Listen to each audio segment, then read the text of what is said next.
Corona নতুন subvariant, সংক্রমণ বাড়ছে, আবারও ফিরছে সতর্কতা।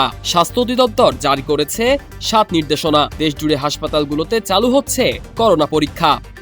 ১১ জুন দুপুরে এক সংবাদ সম্মেলনে স্বাস্থ্য অধিদপ্তরের মহাপরিচালক অধ্যাপক ডক্টর আব্দুল জাফর জানান, দেশে করোনা সংক্রমণ ফের ঊর্ধ্বমুখী। এর মধ্যে শনাক্ত হয়েছে করোনা ভাইরাসের নতুন কয়েকটি সাব ভ্যারিয়েন্ট। সংক্রমণ ঠেকাতে দেশের সব স্থল, নৌ ও বিমানবন্দরে স্বাস্থ্য স্ক্রিনিং জোরদার করার নির্দেশ দেওয়া হয়েছে। পাশাপাশি জনসচেতনতা বাড়াতে দেওয়া হয়েছে ৭ নির্দেশনা। গুরুত্বপূর্ণ ৭ নির্দেশনাগুলো হলো: ১. জনসমাগম এড়িয়ে চলুন, একান্ত প্রয়োজন হলে অবশ্যই মাস্ক পরুন। ২. শ্বাসতন্ত্রের রোগ থেকে বাঁচতে নিয়মিত মাস্ক ব্যবহার করুন। ৩. হাঁচি বা কাশির সময় নাক মুখ ঢেকে রাখুন। ৪. ব্যবহৃত টিস্যু ঢাকনাযুক্ত ময়লার ঝুড়িতে ফেলুন। ৫. সাবান ও পানি অথবা হ্যান্ড স্যানিটাইজার দিয়ে ২০ সেকেন্ড ধরে হাত ধুয়ে ফেলুন। ৬. অপরিষ্কার হাতে চোখ, নাক, মুখ স্পর্শ করবেন না। ৭. আক্রান্ত ব্যক্তিদের থেকে অন্তত ৩ ফুট দূরত্ব বজায় রাখুন।